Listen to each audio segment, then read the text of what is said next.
Hi heroes, I'm Rachel Hernandez. I'm the communications manager here at VetComm, and thanks to our partnership with the CivDiv, we're here to connect you with his latest videos here on YouTube. Today's topic, how do veterans reach 100% disability rating? The CivDiv says it's usually through a combination of conditions, and in one of his latest videos, he tells us the most common conditions he sees combined for 100% disability rating. Here he is with more. I hope this is received in the best light possible. But listen, I've spoken to thousands of veterans. I've looked at specifically what they are service connected for by the numbers. I've looked at what they have evidence for, secondary claims, presumptives, everything in between. And I'm telling you, there is almost a templated disability list by generation. It's very, very close every time I meet with the veteran. And I'm going to share with you the most common ways that I see veterans reach 100%. And so what I mean by that is, let's say I had a one-on-one with a Gulf War veteran who went to Shield and Storm. I can probably tell you everything there are service connected for, or everything that they will be service connected for, just by the numbers. Okay, because we all have very similar experiences. We all share the same experiences.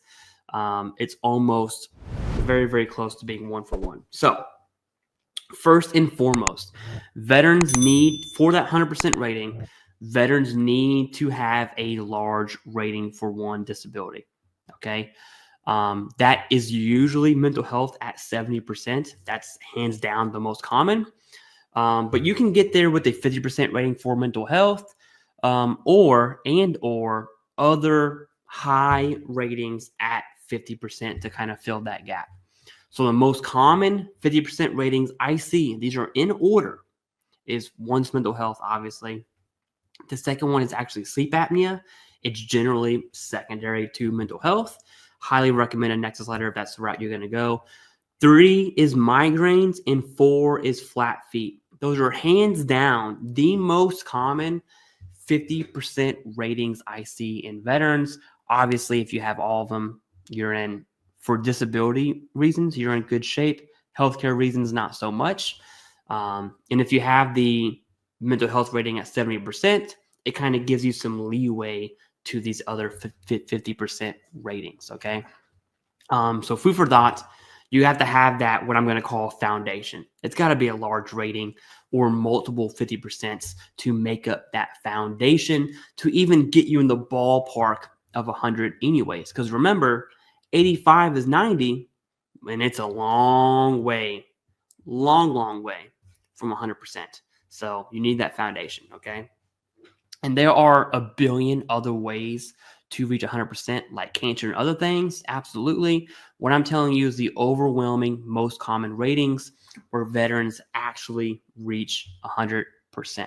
So that's the foundation. There's still other claims we have to look at. But the foundation is extremely important. Now, when I say smaller ratings, I'm talking about 40% and below. And there are 7 claims that are hands down the most common, like without a doubt, the most common. The first one's tinnitus, okay? Tinnitus is definitely the most common out of all of these. And that's rated at 10%. So it's a small claim, okay? That'll take your 85 to an 86 or an 87, depending on your bilateral factor there. Now, there are 5 other claims that are super, super common outside of tinnitus, and that's really what's going to make it that 90 to 100. So this is going to be your lower back, okay? It's pretty rare that when I speak to a veteran, they don't experience lower back pain. And believe it or not, it's also rare that they didn't complain about their back during their military service. Back and knees, we'll get to knees in a second. Those are what I see looking at veteran service treatment records. Almost everyone complains about their back and knees. It's a natural thing to complain about. And as we know, for the lower back specifically, there's very likely that's going to come with nerve damage in each leg, because whatever you got going on in your back is pinching your sciatic nerve, okay? And it's causing your legs to go numb, have some form of paralysis. There's many, many ways that's rated, all right? So 1's tinnitus, 2 is your lower back, 3 and 4 are going to be your nerve damage claims in each leg. And there are 2 more claims, which are your knees, and knees are commonly rated at 10%. Really quick for your back, 10, 20, and 40 are your common ratings. For your nerves, 10 and 20 are also your common rating. So that's 3 ratings right there. But yeah, the most common ways I see veterans reach 100% is absolutely hands down that foundational of those big claims, right?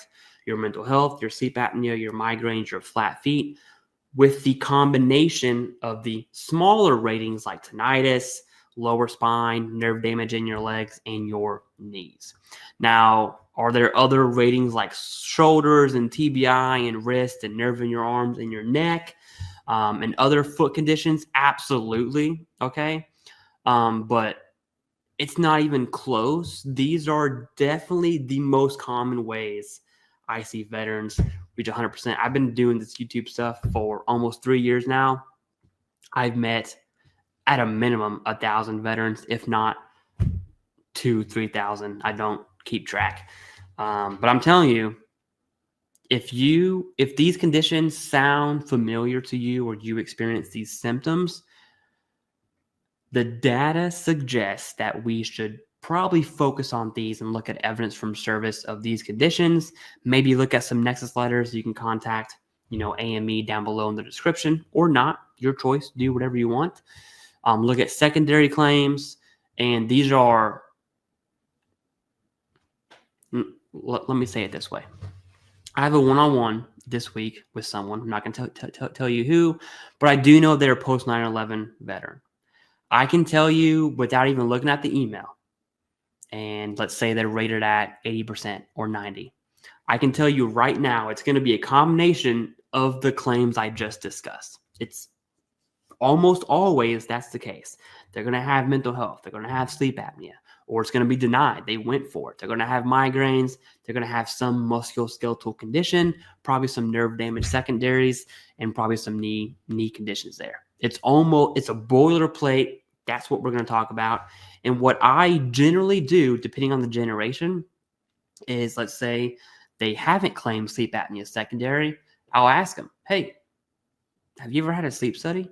If they say no, boom, that's going in my notes. I'm probably going to suggest a sleep study because the data suggests, just looking at numbers, they probably have sleep apnea. Now, if they get a sleep study and they don't, or they have 0 symptoms of sleep apnea, or they had a sleep study and they were not diagnosed, obviously that's off the table. But then you go down that same route. What about migraine? What about flat feet or plantar fasciitis, knee conditions, your back? This is just, if there was a roadmap to 100%, this is probably what it would be.